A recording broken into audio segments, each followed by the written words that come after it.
sur ce webinacre en partenariat avec le collectif de lutte contre la dénutrition, justement dans le cadre de la Semaine nationale de la dénutrition. On a souhaité donc vous proposer ce nouveau numéro de nos webinaires sur dénutrition et cancer, les enjeux et la prise en charge, avec donc le docteur Diana Cardenas et le docteur Bruno Reynard, qui sont tous deux médecins nutritionnistes dans l'unité de diagnostic et d'expertise en nutrition de l'Institut Gustave Roussy.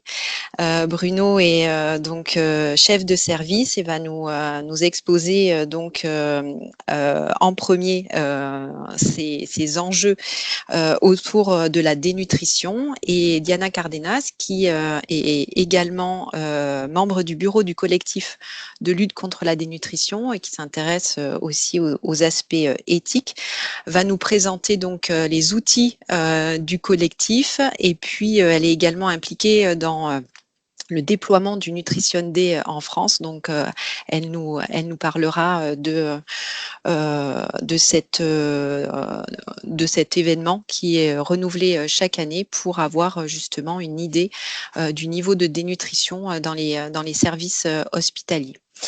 Je vais partager mon écran pour vous présenter le réseau NACRE pour ceux qui ne connaissent pas encore notre réseau. Hop. Est-ce que c'est bon? Oui, c'est bon. Merci. Donc le réseau Nutrition, Activité Physique, Cancer, Recherche, qui existe depuis 2000, regroupe en fait les équipes de recherche académique qui travaillent sur ces questions de nutrition, d'activité physique dans le cadre du cancer, autour à la fois de la prévention nutritionnelle des cancers primaires, mais aussi de la prise en charge des malades atteints de cancer, et puis la prévention nutritionnelle des récidives et des seconds cancers. Donc on a plusieurs objectifs au sein du réseau, donc fédérer la recherche, informer le public et puis former les professionnels de santé. Et on s'attache aussi à réaliser des synthèses, des connaissances scientifiques et des expertises collectives sur ces sujets. Donc, on peut aujourd'hui s'appuyer sur 47 équipes en France, qu'elles travaillent sur des approches cliniques, des modèles expérimentaux, l'épidémiologie ou les sciences humaines et sociales, avec une répartition sur l'ensemble du territoire. Ça regroupe aujourd'hui plus de 450 experts et expertes sur ces questions, avec 170 projets de recherche vraiment en lien avec la nutrition et le cancer. 30% de ces projets sont des collaborations entre équipes du réseau NACRE. Ce réseau qui peut s'appuyer aujourd'hui sur une cellule de coordination et un comité de pilotage pour organiser des séminaires scientifiques annuels, des formations régulières à destination des professionnels de santé, des événements aussi pour le grand public et pour les patients. Vous avez à disposition également un site web et puis des outils pour les chercheurs, les professionnels, les patients ou le grand public. Et bien sûr, vous pouvez également nous suivre sur les réseaux sociaux. Donc, ces webinacres, c'est un rendez-vous scientifique trimestriel qu'on organise grâce à l'intervention d'experts français ou internationaux sur une thématique autour de la nutrition, de l'activité physique et du cancer, quelle que soit la discipline, en santé publique, en recherche clinique, en recherche expérimentale, en sciences humaines et sociales. L'inscription est gratuite et ouverte à tout le monde, ce qui permet donc d'avoir à la fois des échanges en direct et puis de pouvoir ensuite disposer de replays. Nous avons déjà organisé 15 webinacres avec quelques exemples ici pour cette année, donc sur le Nutri-Score, sur la question de la fatigue pendant les traitements, et puis le dernier au mois d'octobre sur polluants chimiques et cancer du sein. Donc aujourd'hui, on se retrouve pour ce nouveau numéro, donc autour de la dénutrition et du cancer. Et donc, je vais pouvoir donner la parole au docteur Bruno Reynard pour démarrer ce webinaire. Je vous demanderai juste de couper les micros et donc si vous avez des questions, vous avez à la fois un fil de discussion pour les écrire et du coup je poserai les questions ensuite à nos experts. Donc soit dans le fil de discussion, soit dans questions-réponses tout en haut de l'écran, vous avez les deux boutons pour y accéder. Merci beaucoup et donc c'est à toi Bruno. Merci Vanessa, merci au réseau DAC, merci au comité de lutte contre la dénutrition, merci Diana, Elodie, Alan pour cette invitation. J'ai choisi de vous proposer de faire un voyage, alors il y a juste ça qui m'agace là, je sais pas pourquoi, bon, ok, voilà, je l'ai déplacé. De faire un voyage, ce voyage, moi je l'ai fait sur les 30 dernières années. Un voyage dans le temps, hein, évidemment, qui est en fait un voyage où j'ai découvert la nutrition et l'oncologie concomitamment et où finalement j'ai vu se créer cette spécialité ou sous-spécialité qu'est l'onconutrition. Cela permettra de voir un petit peu comment les choses ont évolué sur ces 30 dernières années et de voir quelles sont les étapes qui ont été franchies, comment les choses se sont améliorées pour certains points, et comment, dans certains cas, malheureusement, les choses semblent stagner. Alors, on va passer comme ça, si ça veut passer, je ne sais pas pourquoi ça ne passe pas. Voilà. Et donc, comme je vous ai dit, je vais essayer de vous présenter une espèce de frise historique là, sur les 20 minutes qui viennent. Et on va commencer par l'Antiquité. L'Antiquité, c'est les très rares publications qui existaient avant que je rentre et je m'intéresse à ce sujet-là. Je voudrais rendre hommage d'ailleurs à cette occasion au professeur Gérard Nittenberg qui m'a accueilli dans son unité de réanimation et de nutrition à Gustave Roussy au début des années 90. Et ça m'a tellement passionné que j'ai continué. Et à cette époque-là, donc au tout début des années 90, il n'y avait pas grand-chose. Il y a quand même un papier qu'on citait très régulièrement, qui était publié, comme vous voyez, en 1980. Hein. Donc c'est il y a très, très, très, très longtemps. La preuve en est, c'est que vous voyez que le PDF est quasiment illisible, telle la pierre de Rosette déchiffrée par Champollion. Et en fait, tout était déjà présent dans ce papier, puisque même si l'oncologie de 1980 n'est pas l'oncologie de 2025, eh bien, il était déjà notifié à la fois la forte prévalence de la dénutrition chez les patients atteints de cancer en cours de traitement et la haute criticité du problème, c'est-à-dire le fait que la dénutrition avait un impact pronostic majeur. Et donc, c'est ça qu'il faut retenir, c'est que on sait tout ça depuis très longtemps et finalement, il a fallu de longs combats, de difficiles combats pour arriver à améliorer les choses. Alors, quand j'ai commencé à travailler, j'ai eu la chance de travailler avec le docteur Nittenberg, les choses ont commencé à bouger. Hein, pas par le fait que j'étais avec le docteur Nittenberg, mais plusieurs équipes dans le monde avaient commencé déjà à s'inquiéter de cette problématique et essayer de la décrire le plus précisément possible pour justement essayer de faire évoluer les pratiques et améliorer la prise en charge des patients. Et ce papier d'Andreev a fait quand même beaucoup bouger les choses, donc il date de 1998. Et dès sa parution, il y a eu une vraie prise de conscience qui aurait dû être prise dès 1980.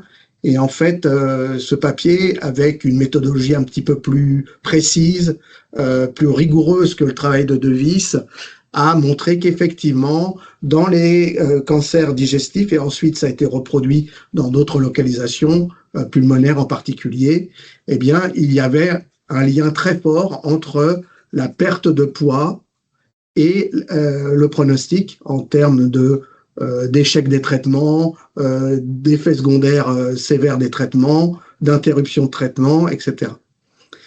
Et que finalement, quand on arrivait à maintenir le poids ou à ralentir la perte de poids, eh bien, le pronostic était meilleur. Donc, il y avait déjà, là encore, dès 1995-2000, des premiers résultats qui confortaient dans l'idée qu'une intervention nutritionnelle pouvait être intéressante pour améliorer le pronostic au-delà du traitement anticancéreux lui-même. Excuse-moi juste, Bruno, est-ce qu'il est possible de passer en plein écran pour le PowerPoint? Parce que là, on a l'écran de contrôle avec les 2 slides. On n'a pas le zoom. Je ne sais pas comment il faut faire. Masquer, voilà, c'est ça. Parfait, c'est parfait, merci. C'est bien comme ça? C'est parfait. Bon, très bien. OK, désolé.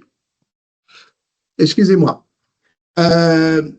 Et dans la même période, des essais interventionnels étaient déjà mis en place, modestes certes, mais intéressants, comme celui-ci, à base de compléments nutritionnels oraux, en situation post-opératoire de chirurgie lourde pour cancer, avec des résultats qui étaient très impressionnants, puisque là, vous voyez l'évolution du poids après intervention chirurgicale chez des gens qui avaient des compléments systématiques et qui les prenaient évidemment, et des gens qui n'en avaient pas.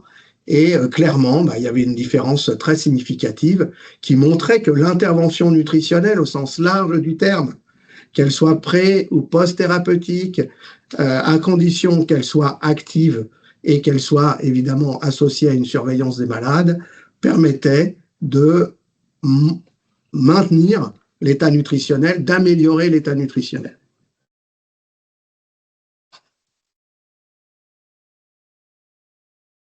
Et dans le même temps, à peu près dans la même période, c'est-à-dire au début des années 2000, eh bien, se sont développées un certain nombre d'études.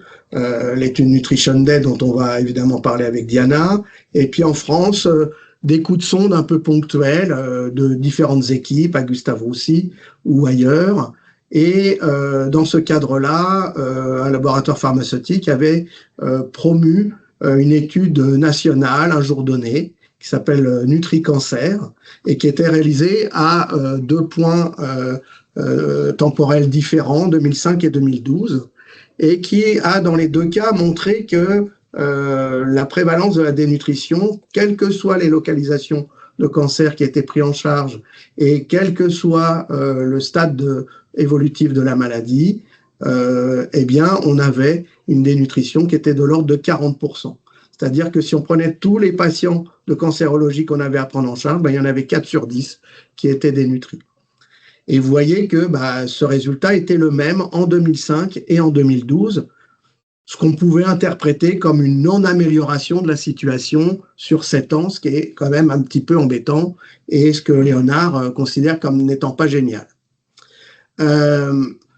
Et ce qu'apportaient ces résultats, qui complétaient d'ailleurs d'autres résultats réalisés dans d'autres pays, c'est que malheureusement, il y avait un certain nombre de patients qui n'étaient pas considérés comme dénutris, alors qu'ils l'étaient à l'évidence selon les critères officiels, à peu près un tiers, et ça on retrouve ça dans d'autres études, qu'il y avait un tiers des malades dénutris qui n'avaient aucune prise en charge nutritionnelle, ce qui est quand même très inquiétant, et que si on va plus loin, même si c'est discutable, eh bien, il n'y avait que 7% des malades dénutris qui avaient une nutrition artificielle, c'est-à-dire qu'on avait une prise en charge nutritionnelle très minimale pour peu qu'on arrive à documenter la dénutrition.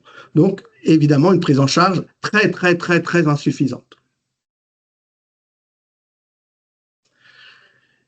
Et dans cette période-là, justement, une des choses qui a été réalisée en particulier en France, c'est de mettre en place des guidelines, des recommandations qui ont été réalisées et publiées en 2012 par la Société francophone de nutrition clinique et métabolisme et relayées par le réseau NACRE.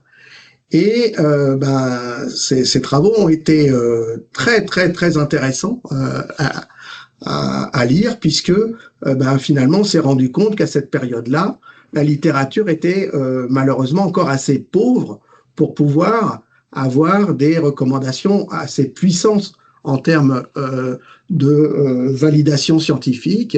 Et malheureusement, plus de la moitié des recommandations étaient des avis d'experts, c'est-à-dire c'était basé sur l'expérience des gens qui rédigeaient ces recommandations, ce qui en soi n'est pas négatif, mais qui montrait bien la pauvreté de la littérature à ce moment-là.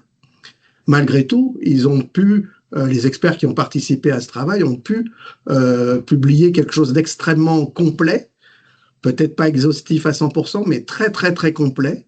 Et par exemple, vous voyez que de façon très claire, ils affirmaient la nécessité absolue d'intégrer l'évaluation nutritionnelle dans le dispositif d'annonce, donc dès le diagnostic, pour pouvoir ensuite avoir une mise en place de programmes thérapeutiques dédiés du point de vue nutritionnel, qui soient adaptés au traitement. Et c'est toute la qualité de ce travail-là, c'est ensuite d'avoir décliné ce qu'on appelle des PPS, des plans personnalisés de soins nutritionnels, en fonction des différentes thérapeutiques que devaient subir les patients atteints de cancer, quelles que soient les localisations. Ce travail a été complété, relayé, affiné par les sociétés savantes internationales, et en particulier par l'ESPEN, avec la dernière mouture en 2021, travail de très grande qualité qui reprend en partie le travail réalisé par les Français. Et voyez que malgré le fait qu'entre les deux travaux, il y a 9 ans d'écart, eh bien, encore une fois, plus de la moitié des recommandations sont des consensus d'experts, c'est-à-dire qu'on affirme des éléments de prise en charge de façon assez claire et précise, mais avec un substratum scientifique qui est soit léger, soit carrément absent. Bon, l'expérience des gens qui ont fait ce travail est suffisamment importante pour qu'on les croie sur parole, mais malheureusement, ça montre encore une fois qu'il y a malheureusement une littérature insuffisante. Clairement, même dans ce travail-là, il était affirmé qu'il fallait mettre en place un screening nutritionnel systématique dès le début de la prise en charge. D'autres éléments dans la même période des années 2000-2010 ont fait évoluer les choses. En particulier, ont fait évoluer les choses et ont un peu augmenté l'intérêt des oncologues pour le sujet. C'est en particulier le développement d'une technique de mesure de la masse musculaire ou d'estimation de la masse musculaire par scanner. Ça a tout de suite parlé aux oncologues.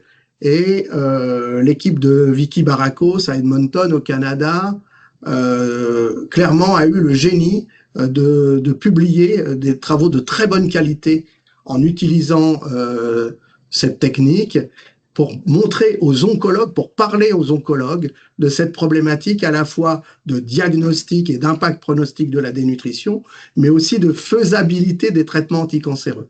Et toute l'habilité de la communication scientifique qui a été faite autour de ça, elle est là. C'est-à-dire, attention, messieurs, mesdames les cancérologues, vous n'allez plus pouvoir faire vos chimios dans de bonnes conditions si vous n'écoutez pas ce qu'on vous dit au sujet de la perte de poids et de la perte de masse musculaire. En parallèle, donc, s'est développé justement le concept de sarcopénie qui a été largement développé en gériatrie et qui est donc s'est introduit dans l'onconutrition.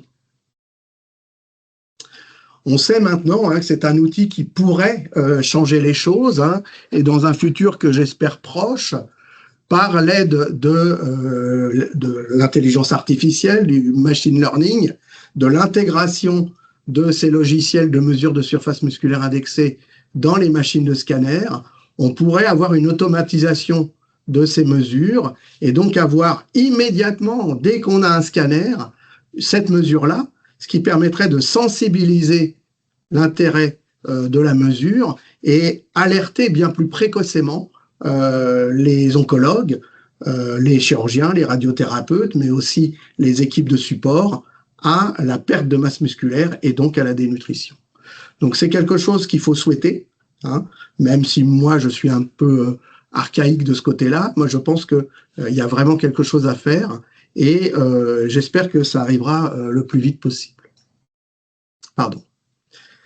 Dans le même temps, toujours, donc dans une période finalement de renaissance de la nutrition en oncologie. On a vu se développer un certain nombre de concepts. On a vu celui de sarcopénie précédemment, et il y a celui de cachexie qui était associé, qui a fait beaucoup discuter et qui a conduit en 2011 à la publication d'un travail qu'on cite très très très souvent, travail de consensus d'experts sur la définition de la cachexie. Avant cette publication, la cachexie, c'est quelque chose qui n'était pas clair du tout, qui était considéré comme quasiment un élément pré-mortem des malades d'oncologie. Et Kenneth Firon et tous les gens qui ont travaillé avec lui sur ce sujet-là ont eu la très bonne idée de définir précisément cette cachexie et surtout de la définir en 3 stades. Une pré-cachexie sur lequel il faut mettre le paquet, c'est-à-dire il faut la repérer le plus tôt possible et agir rapidement pour limiter sa progression, la cachexie à proprement parler, et puis la cachexie réfractaire, c'est-à-dire une situation par définition sur laquelle toute intervention n'a strictement aucun effet, qu'elle soit une intervention oncologique ou une intervention nutritionnelle. Et donc, l'idée, c'était de permettre aux gens qui travaillent sur la nutrition en oncologie de rebasculer une partie de leur force vers ce qui est, entre guillemets, utile, si je puis dire, c'est-à-dire vers les gens qui ont une pré-cachexie et une cachexie, et plutôt s'orienter vers des soins purement de confort pour les patients qui ont cette cachexie réfractaire. À partir de 2011, plusieurs équipes, et en particulier l'équipe de Vicky Barakos, encore une fois à Edmonton, ont essayé de cerner un peu mieux cette cachexie réfractaire en précisant un certain nombre d'éléments. D'abord, en montrant que les réserves énergétiques, le gras, et les réserves protéiques étaient tout aussi importantes, et qu'il fallait bien analyser les 2 éléments, et ils ont montré que le BMI était au moins aussi important que le poids, la perte de poids du point de vue, on va dire, musculaire. D'autres équipes, comme l'équipe de François Goldwasser à Cochin, à Paris, a montré qu'un des éléments qui pouvait déterminer en plus cette cachexie, ça pouvait être le fait d'avoir un dysmétabolisme énergétique, et a commencé à se développer à partir de là l'utilisation de la calorimétrie indirecte comme un élément pouvant compléter l'évaluation nutritionnelle des patients atteints de cancer. Et son équipe a montré que les patients qui étaient hypermétaboliques avaient probablement un pronostic plus altéré, indépendamment de tout autre facteur que les autres, et donc c'était un élément qu'on pouvait inclure dans la définition de la cachexie. Et puis d'autres équipes se sont intéressées à d'autres aspects de la cachexie, en particulier le lien avec le microbiote intestinal, en particulier une célèbre équipe belge qui a montré que la dysbiose était aussi un élément qui pouvait participer de l'évolution de cette cachexie, et qu'on pouvait éventuellement, en intervenant sur ce microbiote, éventuellement modifier l'évolution de cette cachexie. Donc vous voyez que en même temps qu'on la définissait, on essayait de la préciser de mieux en mieux. Alors, c'est pas terminé, mais on avance petit à petit pour mieux définir, pour mieux préciser quel est l'ennemi. Et en plus de ça, de nombreuses équipes ont bien montré qu'aucun traitement anticancéreux n'échappait à la logique: dénutrition, augmentation du risque d'effets secondaires graves des traitements, que ça soit les chimiothérapies conventionnelles, la radiothérapie, la chirurgie, et surtout les nouveaux traitements qu'on nous a proposés dans cette période-là, les inhibiteurs de tyrosine kinase et l'immunothérapie. Même dans ces traitements-là, qui étaient initialement considérés comme mieux tolérés, on pouvait avoir un risque supplémentaire de toxicité lié à la présence de la dénutrition. De façon assez logique, dans les suites de tout ça, sont apparues des logiques de prise en charge un petit peu plus intelligentes, si je puis dire, et en particulier multidisciplinaires. Dans cette période-là, on a commencé à voir émerger le terme de préhabilitation, et en particulier en cancérologie. d'abord purement en chirurgie, et puis ensuite dans un cadre plus large de cancérologie.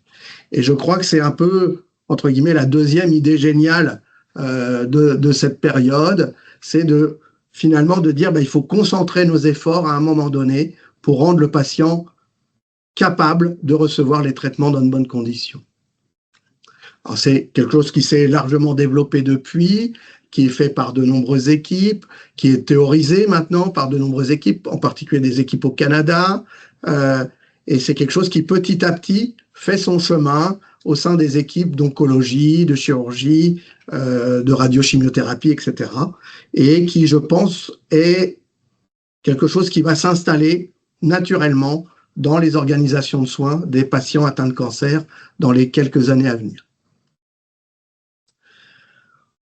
Malgré tout, et on peut le regretter, on l'avait déjà regretté avec les recommandations de 2012, les preuves scientifiques de l'efficacité de la renutrition en cancérologie sont assez limitées.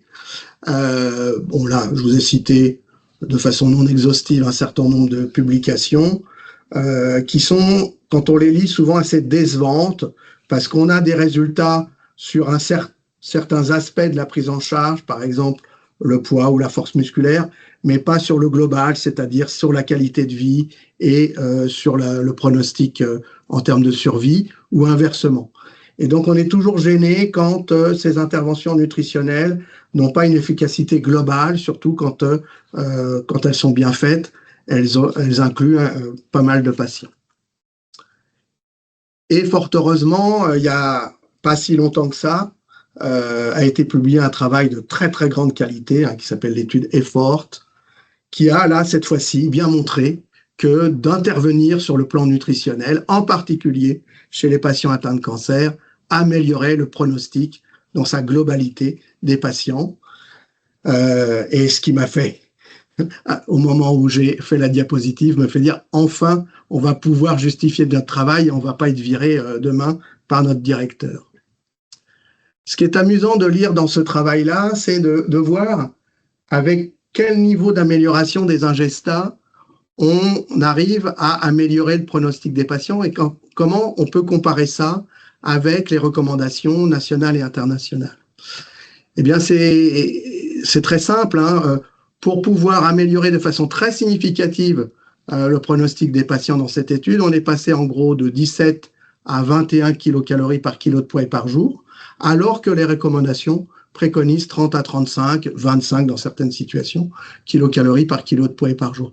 Donc, le simple fait de prendre en charge et d'améliorer un tant soit peu les ingestats caloriques et protéiques des patients permet d'avoir un impact pronostic très important, même si on n'atteint pas les objectifs caloriques et protéiques qui sont dans les recommandations et qui d'ailleurs sont basés sur un niveau de preuve scientifique très très très faible. Dans cette période plus récente, dans cette période moderne, entre guillemets, sont apparus aussi d'autres concepts, et en particulier l'idée qu'on pouvait traiter la cachexie et la dénutrition par des médicaments. Ça, c'est tout nouveau. Et en particulier des médicaments qui vont agir à la fois sur l'appétit et sur l'anabolisme musculaire. Et par exemple, un des candidats qui a été proposé, c'est un analogue de la gréline, qui a fait l'objet d'une très très grosse étude avec 1000 malades, donc c'est énorme, mais avec des résultats qui là encore sont très très décevants parce que finalement on n'a pas pris en compte le reste de la prise en charge du patient, en particulier la prise en charge alimentaire, la prise en charge d'activité physique.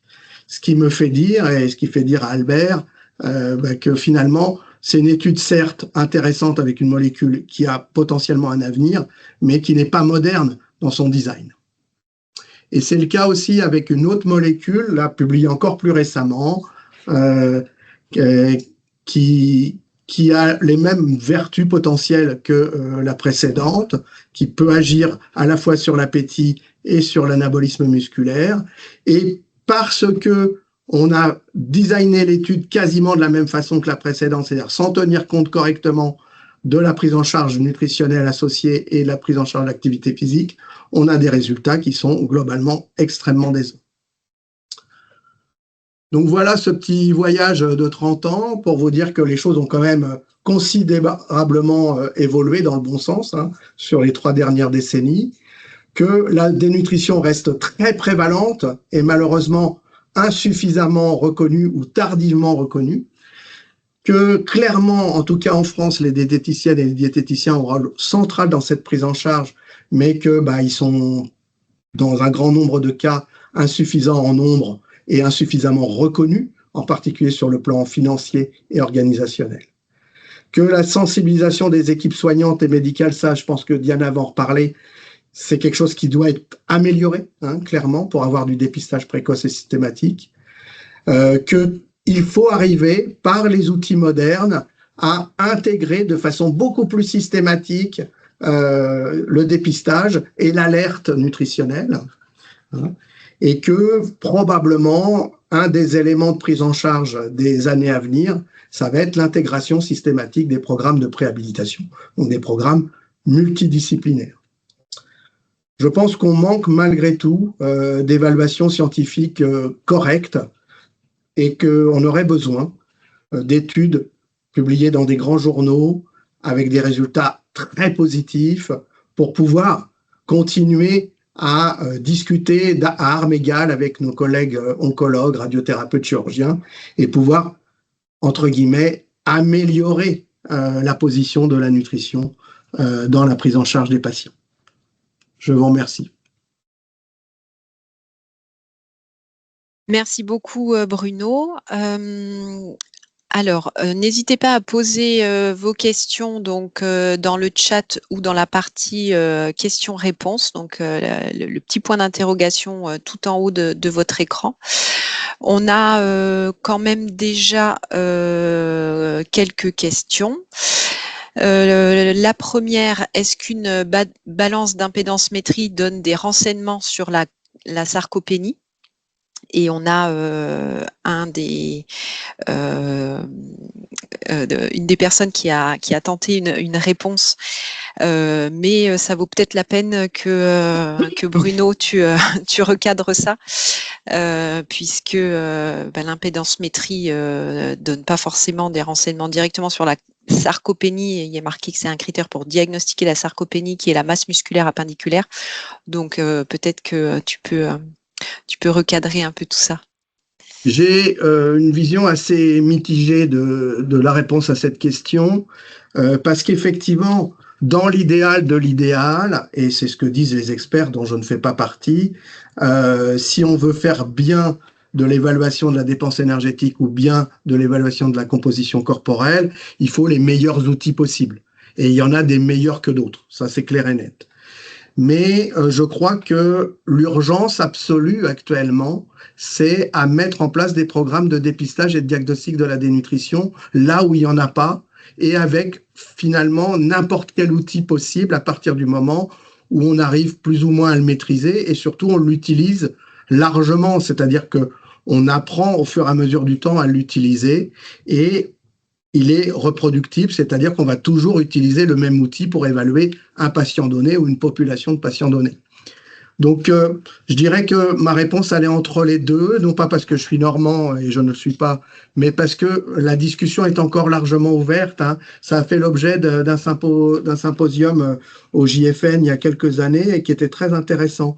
C'est-à-dire que effectivement, dans l'idéal, il faut du matos de très très bonne qualité, mais qu'avec du matos de moins bonne qualité, à partir du moment où on est motivé à faire du dépistage et ensuite à prendre en charge les patients, on peut peut-être se débrouiller déjà dans un premier temps et puis secondairement acheter du matos plus compliqué. Voilà. Oui, dans les critères de dépistage et de diagnostic de la dénutrition, il y a effectivement plusieurs critères qui passent soit par la masse, soit par la force. Et certains sont, comme tu le soulignes, plus accessibles en pratique courante, même si l'idéal, ce serait d'avoir des outils performants pour suivre aussi le patient et avoir plusieurs points de suivi au cours des traitements. Absolument. Il y a quelques années, on avait eu ce débat-là aussi avec l'albumine. Et je me souviens de discussions très intéressantes avec David Segui en particulier, de Lille, qui où on disait l'albumine c'est pas bien, c'est pas un bon critère de dénutrition. D'ailleurs, il a disparu des critères de première ligne de dénutrition de la HAS. Le problème c'est soit ça, soit rien. Moi, je préfère ça que rien, hein, clairement. Hein. Même si je ne suis pas du tout un grand fan de l'albumine, et je pense qu'on peut faire avec plein d'autres choses que de l'albumine, ça c'est clair et net, mais quand les gens n'ont pas la capacité de faire autre chose que ça, ils n'ont même pas la capacité de peser les gens, faisons avec l'albumine pour l'instant, et puis après, on développera d'autres outils. Hein. L'urgence, c'est vraiment à faire. Elle n'est pas à chercher obligatoirement à faire avec ça plutôt que ça. Hein. Ce débat, il doit s'arrêter. Hein. Les luttes de chapelle sur les outils est beaucoup moins intéressant que la promotion du dépistage. Dans les questions, on a quel est l'impact justement d'une dénutrition biologique avérée avec l'albuminémie sans perte de poids notable chez un patient soigné pour un cancer chronicisé par thérapie ciblée? Alors, il y a quelques données là-dessus qui montrent, quel que soit l'outil d'évaluation de l'état nutritionnel à partir du moment où on le considère comme tel, on a un impact sur les effets secondaires des traitements, que ça soit l'albumine, la perte de poids, l'IMC ou n'importe quoi d'autre. Donc, effectivement, l'albumine peut être un élément permettant, même s'il est plus pronostique que nutritionnel, de prédire le risque de complications des traitements. Voilà. J'invite ceux qui n'utiliseraient l'albumine d'utiliser éventuellement d'autres outils un peu plus robustes, comme la perte de poids ou éventuellement la composition corporelle malgré tout. Hein.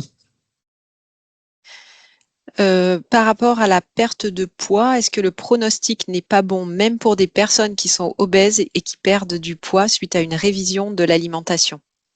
Voilà. Alors, ça, c'est tout l'intérêt de faire de la composition corporelle, justement. Alors, j'en ai pas parlé, mais il y a le concept d'obésité sarcopénique qui a été largement développé, en particulier par l'équipe d'Edmonton, et qui montre bien l'intérêt quand même d'aller gratter sous le gras ce qu'il y a de muscle, hein, si je puis dire.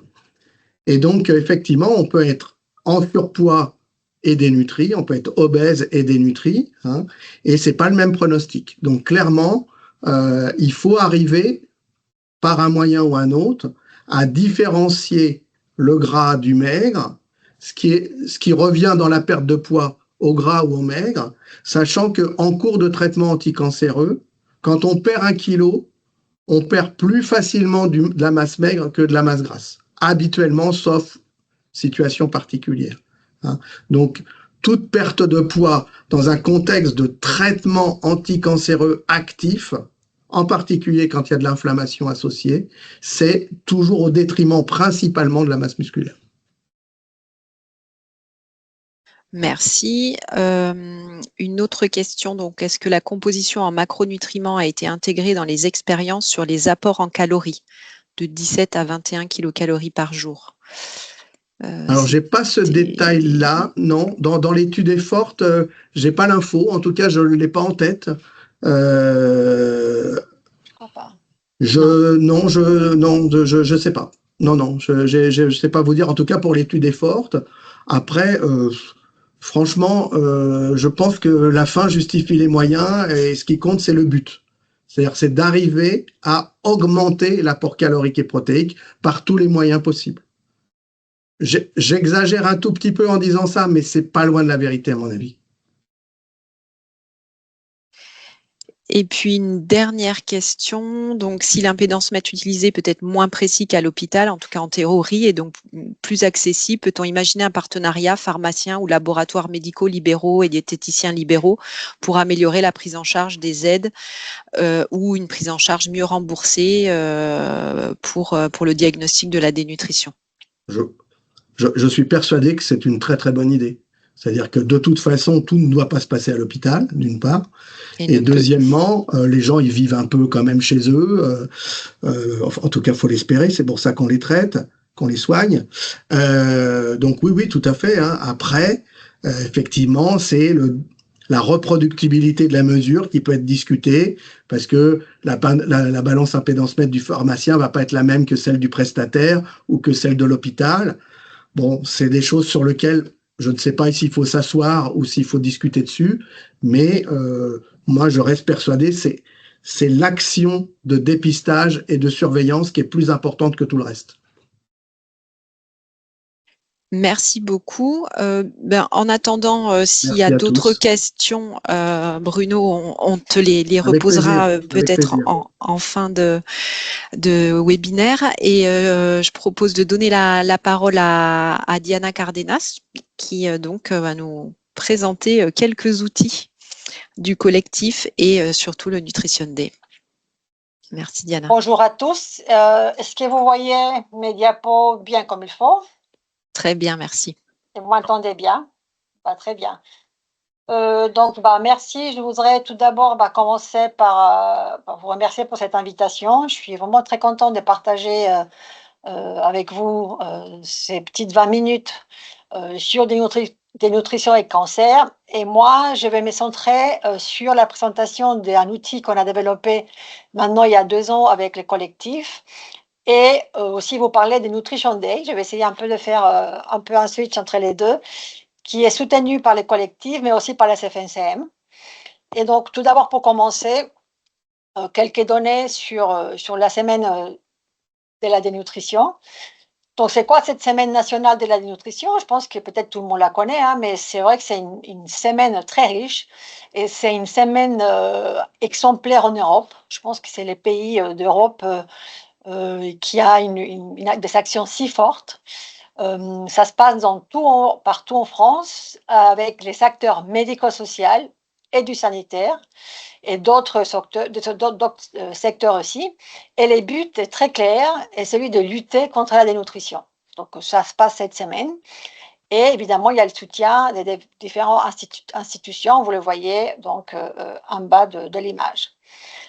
Donc, c'est pour qui, en fait, on cible quoi? On cible des milliers d'acteurs de tous horizons, des entreprises, des associations, des professionnels du premier recours, des établissements de santé, des établissements médico-sociaux. Et les actions sont très larges. Depuis 4 ans, depuis qu'on fait la semaine de la nutrition, les actions se sont élargies et ils ciblent principalement donc, les dépistages, la prévention, la formation, la sensibilisation, je pense que là, c'est l'axe principal, la communication et des actions pendant les repas. Donc, cette semaine, la semaine 2025, et elle atteint des records. Je pense chaque année, les collectifs, on se dépasse. Il y a le double d'actions recensées, plus de 15 000 actions, 3 700 projets de labellisation reçus, plus de 2000 kits de communication envoyés et plus de 3000 organisations enregistrées et plus d'1,5 million de flyers envoyés. Vous voyez, chaque année, les collectifs arrivent à réaliser des actions des plus importantes. Donc voilà, on est là, donc c'est webinaire aujourd'hui, mais sachez qu'il y a d'autres webinaires cet après-midi et le reste de la semaine. Ça se termine donc vendredi. Je pense que vous avez encore le temps de vous inscrire si vous voulez suivre d'autres webinaires ou d'autres activités dans cette semaine de la dénutrition. Donc, comme je vous ai dit au départ, je vais vous parler sur les outils de prise en charge de la nutrition en oncologie développés par le collectif il y a 2 ans. Et les Nutrition Day. Et si je peux résumer tout ça en une phrase, je pense que c'est vraiment une affaire des poids. Parce qu'on sait très bien que les poids a été depuis vraiment très longtemps la base du diagnostic de la dénutrition. Aujourd'hui, la classification internationale des maladies est toujours fondée sur l'IMC. Et puis l'IMC, on sait très bien que ce n'est pas moderne, c'est pas récent, c'est milieu ou début du 19e siècle.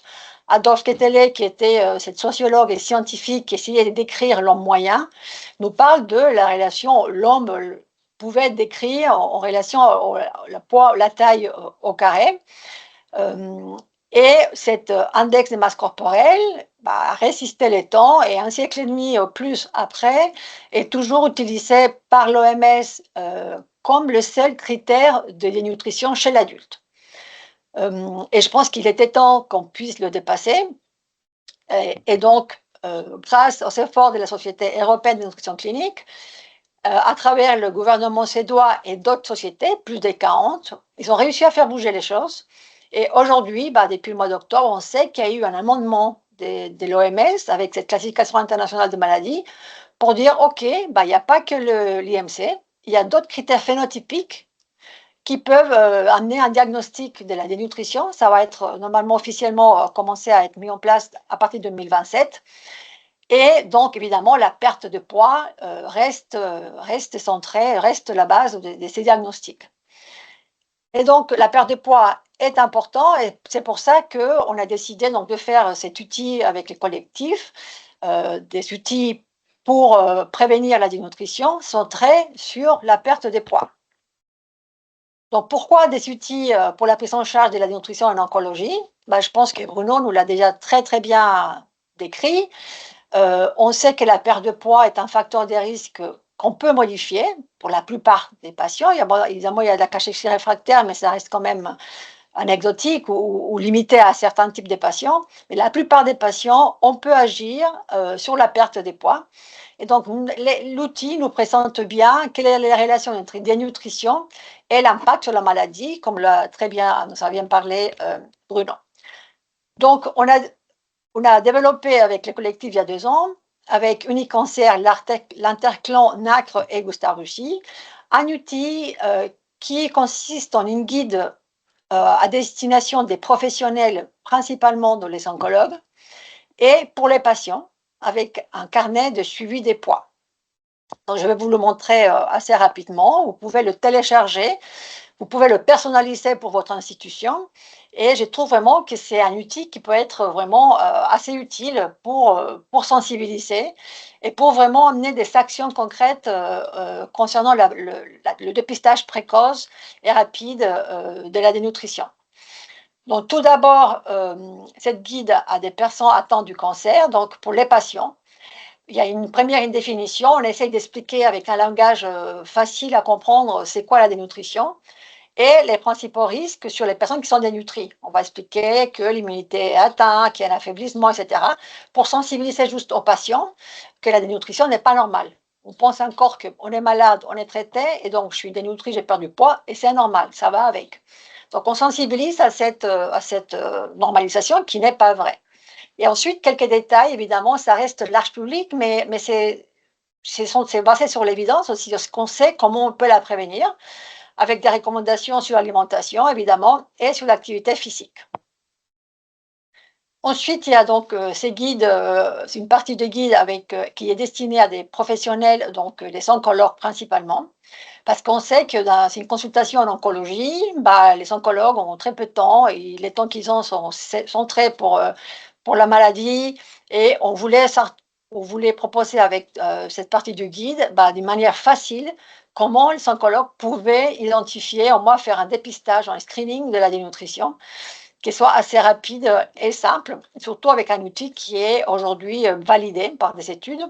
Donc, on voulait proposer avec ces 3 questions facilement. Tout oncologue peut vraiment en 5 minutes pour ces 3 questions. Avez-vous perdu du poids de manière involontaire au cours de 3 à 6 derniers mois ou depuis la dernière consultation?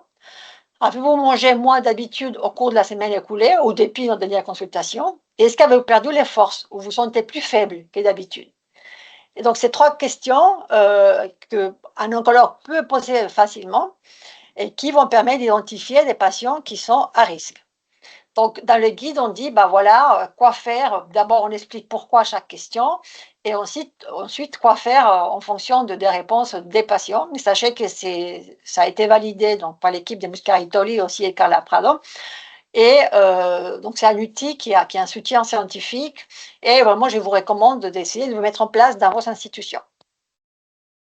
Il y a aussi, évidemment, pas uniquement les poids, mais la force aussi musculaire, comme on l'a vu, c'est important. Et donc, dans ces guides, on propose la mesure de la masse musculaire comme une idée atelier pour la semaine de la dénutrition, de simplement faire le dépistage à travers de hand grip, de la force d'expansion.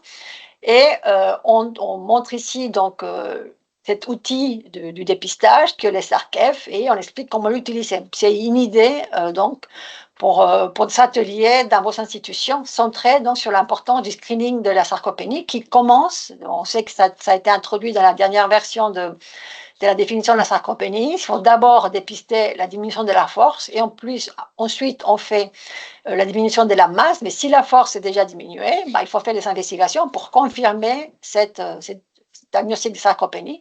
Donc là, c'est une idée d'un atelier à mettre en place dans les institutions centré sur le dépistage de la sarcopénie. Ensuite, il y a donc les carnets de suivi du poids. Ça, c'est une brochure, un petit carnet avec de feuilles.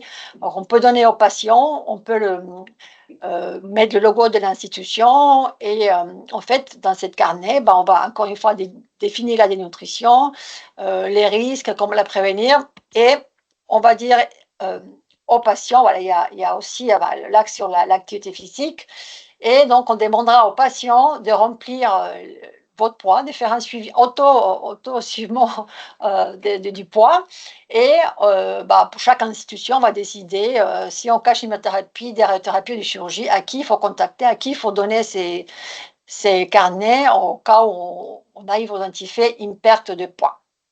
Donc voilà, je pense que cet outil, comme je l'ai dit, c'est ciblé pour les patients et pour les oncologues pour arriver à faire visible cette problématique de la dénutrition et la sarcopénie avec des outils qui puissent être vraiment simples et faciles pour les patients, faciles pour les oncologues et surtout faciles à mettre en place. Donc ça, c'était les buts de cet outil. Alors, si on est dans cette idée d'identifier et de mettre en place, donc d'identifier la dénutrition et de mettre en place des actions, de faire des soins nutritionnels, et qu'on se pose la question sur comment évaluer la dénutrition et la qualité des soins nutritionnels en France, donc là, on vous propose des Nutrition Day. Et Nutrition Day, c'est une étude qui est donc réalisée en France. On a réalisé quelques années, il y a une dizaine d'années, mais qui a à nouveau été réalisé depuis 2023, 2024 et 2025 la semaine dernière. C'est une étude qui a été mise en place par la Société européenne ESPEN avec l'équipe de l'Université de Vienne en Autriche il y a 20 ans. Donc l'année prochaine, on fête les 20 ans. Et cette étude Nutrition Day répond à une résolution du Conseil des ministres de l'Europe en 2003 qui dit que la nutrition dans les hôpitaux est importante et qu'il faut donner la visibilité et traiter la dénutrition dans les hôpitaux. Donc, en réponse à ça, la Société européenne a mis en place des projets comme les cours LLL et aussi le Nutrition Day. Et donc, ces Nutrition Day, c'est quoi? C'est une étude donc multicentrique, internationale, de type audit. Donc, sur une journée, on va appliquer plusieurs questionnaires, tout le monde de la même manière, tout le monde les mêmes questions, qui peut se faire au niveau des hôpitaux, mais des EHPAD ou chez les médecins généralistes, qui est anonyme, qui est assez facile. En général, toutes les questions sont assez simples, qui est centré sur les patients. Donc, si on participe à l'hôpital avec les services, c'est les services qui vont ensuite recevoir un rapport avec les indicateurs de qualité. Et de cette manière, donc, on pourra se comparer avec soi-même au fil des années et avec les institutions au niveau européen et au niveau mondial.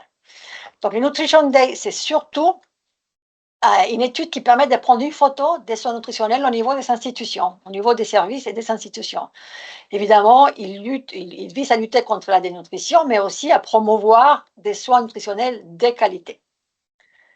Et donc, très important, savoir que cette Nutrition Day, donc c'est deux choses. Tout d'abord, du benchmarking, c'est-à-dire on peut faire une analyse comparative de soi-même, si on le fait tous les ans, et c'est ça, idéalement, de répéter chaque année les Nutrition Day, pour savoir comment les soins évoluent au sein de l'unité, du service, et s'il y a des points à améliorer, parce qu'on peut le voir dans les différents rapport, si on dit voilà, il faut améliorer un point ou un point B, on peut savoir si ces actions qui ont été menées peuvent être améliorées au fil des années et on peut se comparer aussi au niveau France, au niveau Europe et au niveau mondial. Et d'autre côté, on est en train d'alimenter aussi une base de données pour faire la recherche au niveau mondial qui est une des bases de données les plus importantes. On sait aujourd'hui que cette base-là, il faut actualiser, là c'est 2023, mais bientôt je pense qu'on aura tous les infos sur 2024 avec plus de 300 000 patients. Donc c'est Là, j'ose dire que c'est une des bases de données les plus importantes qui existent aujourd'hui en médecine. Et en 2023, il y a eu 600 patients, en 2024, 541 patients, donc à peu près un peu plus de la moitié des CLCC. Donc, lorsqu'on participe à Nutrition Day, on reçoit après un rapport assez complet avec tous les indicateurs de qualité qui vont vraiment permettre de savoir comment on réalise les soins nutritionnels à travers les différentes étapes. Donc, je vais vous montrer quelques résultats assez rapides. Donc, on a su qu'en 2023 et 2024, donc, il y avait autour de 50% de dénutrition, en 2023, 51% et en 2024, 44%. Et un des données qui nous a marqué, c'est qu'en 2023, il y avait 61% des patients qui étaient pesés à l'admission. On trouve ça que c'est assez faible pour des centres de lutte contre le cancer, c'est assez bas. Mais en 2024, il y avait une nette amélioration. J'espère que c'est parce qu'après le Nutrition Day, il y a eu peut-être des choses qui ont été mises en place au niveau du service pour justement augmenter le poids, la prise de poids, de prendre le poids des patients dans les services. Donc voilà, ça c'est très rapide sur 2 points sur les résultats en France. Mais on est en train aussi d'analyser la base des données donc depuis 2006 à 2023. Cette base des données en oncologie, ça n'a jamais été, il y a une petite publication mais d'un pays, mais la base des données entière de patients oncologiques de Nutrition Day n'a jamais été analysée. Et c'est ce que nous on est en train de faire. Je vais vous montrer quelques données. Parce que c'est évidemment, il y a beaucoup d'informations, mais juste pour vous donner envie de nous lire, on va soumettre ces papiers assez rapidement. Donc, juste pour vous donner envie de nous lire et pour vous montrer comment on peut utiliser le Nutrition Day et à quoi ça sert le Nutrition Day. En fait, c'est sans doute une mine d'or pour comprendre la dénutrition chez les patients atteints du cancer à l'hôpital. Et donc là, on a décidé d'analyser cette base de données en se comparant avec des patients non atteints du cancer, évidemment à l'hôpital dans la même période. Donc on a analysé 224 000 patients. C'est beaucoup, dont il y a 45 000 patients atteints du cancer. Donc on sait que concernant le diagnostic du cancer, c'est principalement donc les cancers colorectal, gastrique, poumon et autres types de cancers.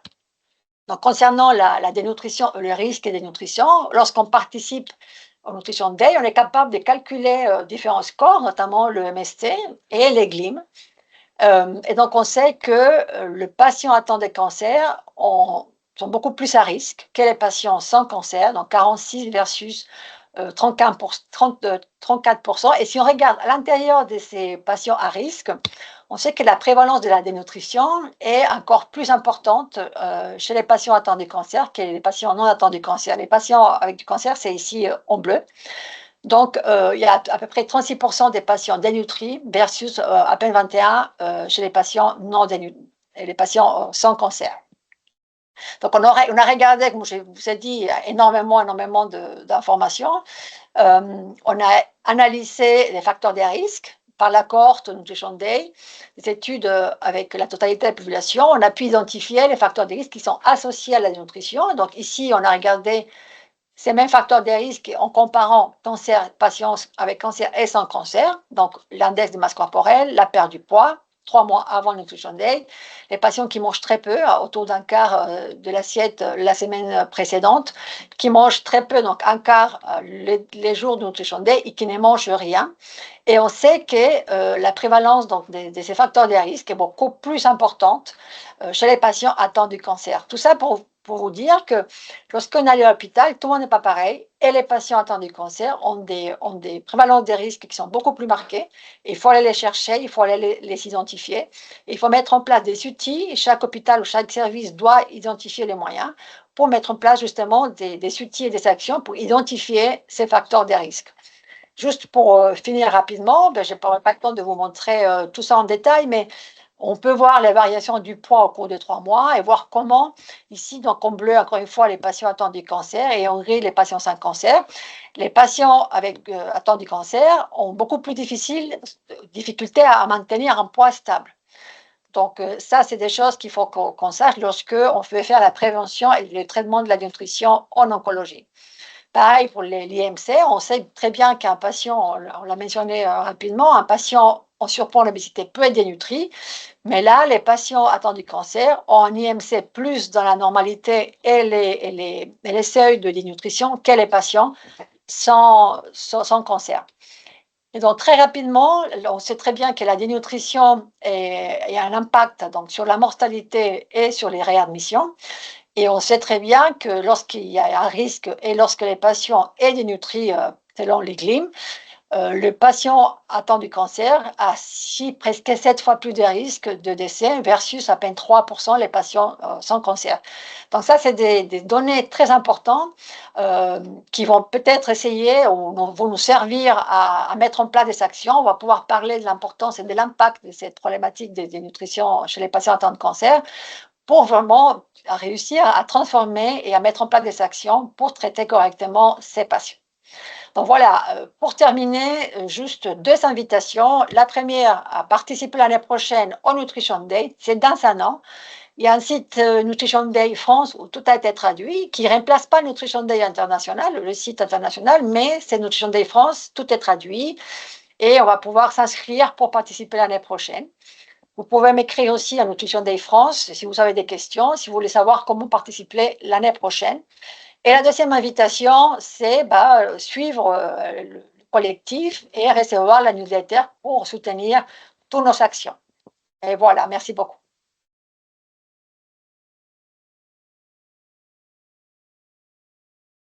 Merci beaucoup, Diana. Est-ce qu'il y a des questions plus particulièrement pour Diana autour des outils qui ont été présentés et du Nutrition Day? N'hésitez pas à poser les questions par écrit. Vous êtes trop nombreux pour qu'on puisse prendre en direct les questions. Il y a eu beaucoup de demandes pour avoir un rappel des webinaires qui sont proposés par le collectif, notamment, en tout cas, tout au long de cette semaine. Je ne sais pas si peut-être tu peux... Je peux partager. Parfait. Remettre ça. Après, il y a les liens qui vous ont été donnés, pareil, dans la conversation pour retrouver toutes ces informations. Vous avez effectivement le site de la semaine de la dénutrition et du collectif. Donc, en effet, des sujets très divers et tout à fait complémentaires sur nutrition et santé mentale, sur la question de la santé bucco-dentaire, parfaitement en lien avec le risque de dénutrition, la place des orthophonistes. Donc, voilà, n'hésitez pas à vous inscrire et vous connecter à ces événements proposés tout au long de la semaine. Pour les outils, ils sont effectivement téléchargeables sur votre site, Diana, et ils seront aussi sur le site du réseau NACRE. Oui, tout à fait. Je pense que j'ai oublié de le mentionner. Oui, vous pouvez le télécharger facilement sur les sites. Peut-être, Alain, tu pourras partager le lien pour le télécharger. Et après, vous pouvez mettre les logos de votre institution et mettre les téléphones ou les mails de la personne à contacter au cas où le patient puisse avoir si le patient a une perte de poids. Donc, vous pouvez les personnaliser et vous pouvez aussi les commander au collectif. Pour information, je vous ai mis dans la conversation le drive avec toutes les ressources du collectif. Donc, vous retrouverez les guides dont on a parlé, les flyers de sensibilisation, les posts de communication également. Tout est dans ce drive-là. Merci beaucoup. Il y avait aussi une question alors très très générale et très large sur quelle prise en charge on peut avoir pour la nutrition pour un patient atteint de cancer. Donc Bruno, tu as présenté tout à l'heure le support qui sert beaucoup pour dans les services oncologiques avec l'arbre de décision de la prise en charge nutritionnelle, donc qui date de 2012 et qui devrait être remis à jour, on l'espère bientôt. Et puis, est-ce qu'il y a des outils? Nous en avons effectivement au niveau du réseau NACRE. qui sont là aussi téléchargeables, donc des rapports d'expertise collective sur l'impact de facteurs nutritionnels. Et puis, on a également des formations qui sont proposées au sein du réseau, mais aussi avec le réseau Oncodiète, donc qui est spécifiquement du coup dédié aux diététiciennes en oncologie. Et lors des JFN, donc, on vous invite aussi à venir suivre cette formation qu'on proposera sur la prise en charge des patients atteints de cancer, la prise en charge nutritionnelle. Il faudra rester jusqu'au vendredi après-midi, mais n'hésitez pas à participer et à suivre cette formation.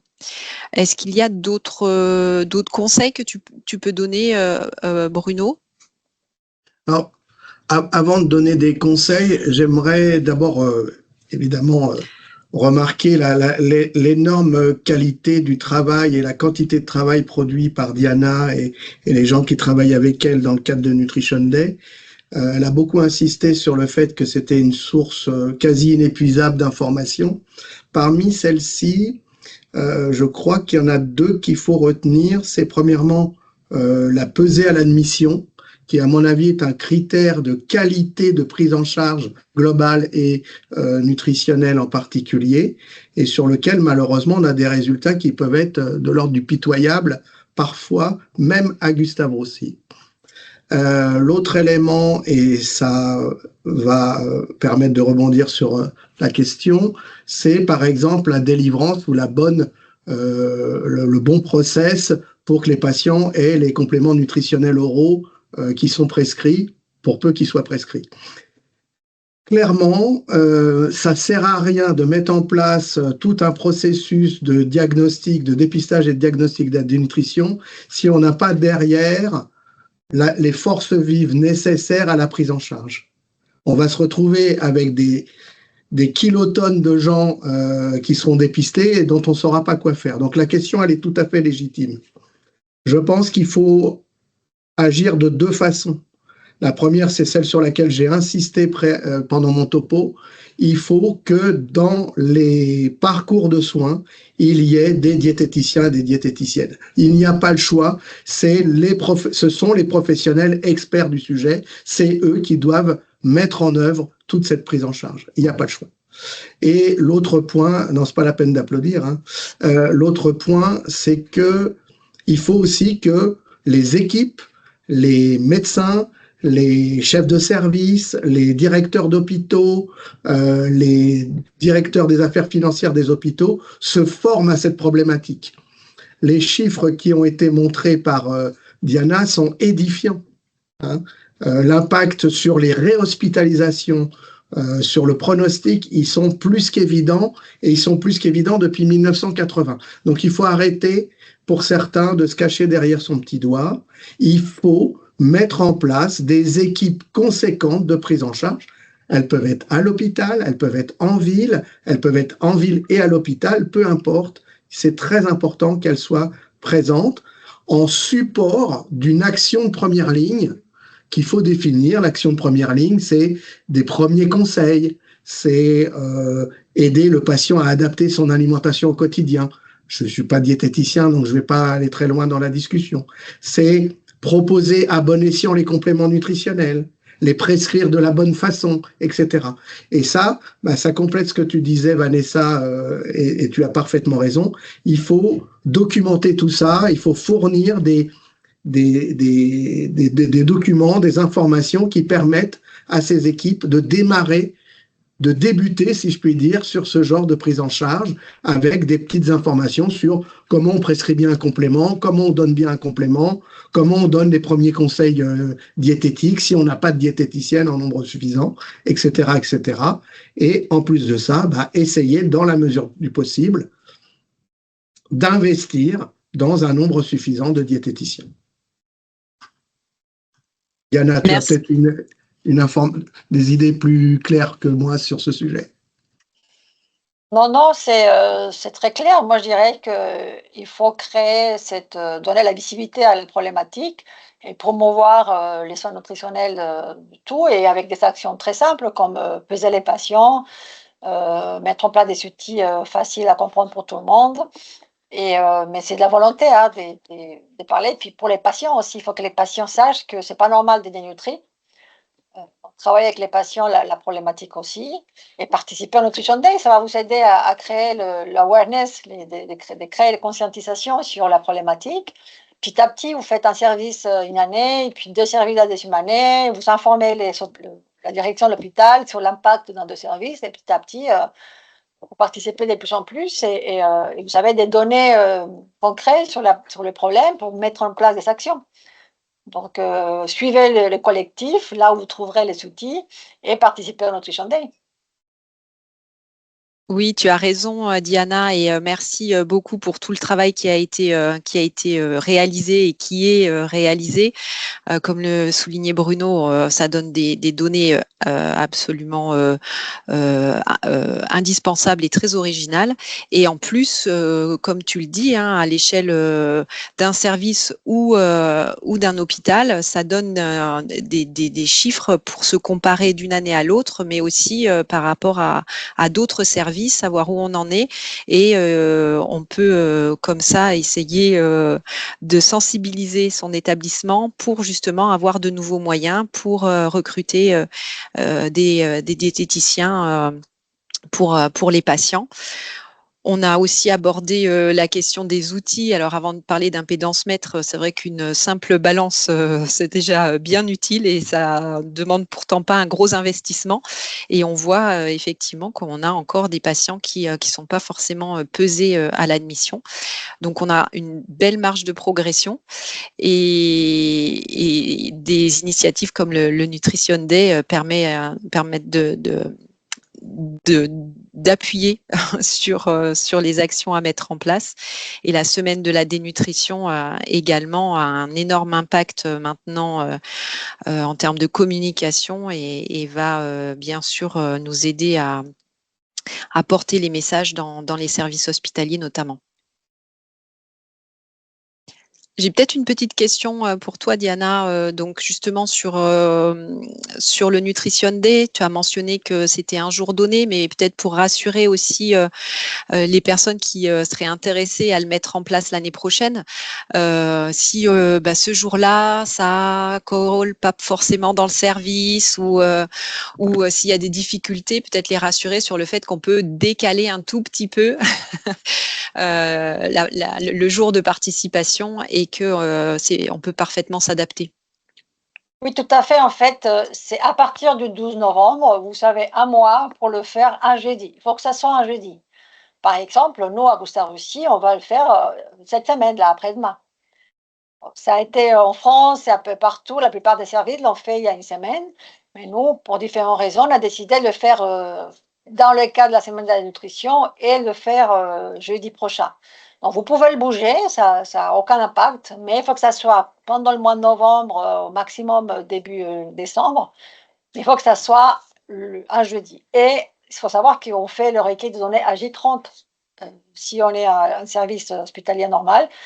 Donc, il faut à J30 aller prendre des données sur chaque patient. Donc, il faut tenir compte qu'il faut les 12 ou les 24 ou du mois suivant, donc janvier ou décembre, il faut aller recueillir encore des données.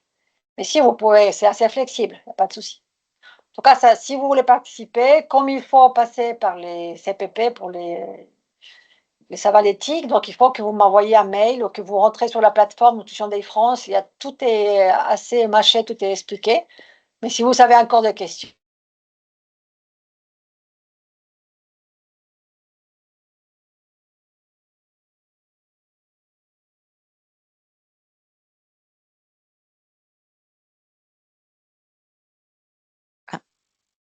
Je ne sais pas si il n'y a que moi qui ai le souci de micro. Alan, est-ce que... On dirait que Diana est... On a perdu Diana. Ouais. Ouais, on a perdu Diana. Bon, c'est dommage parce que c'était des conseils pratiques pour participer au Nutrition Day, mais je pense que maintenant vous avez toutes les informations et les liens vers les sites dédiés à la fois donc pour la semaine nationale, pour le collectif ou pour le Nutrition Day, et puis bien sûr le site du réseau NACRE. Je pense qu'on peut clôturer ce webinaire. Je ne vois pas de nouvelles questions dans le chat.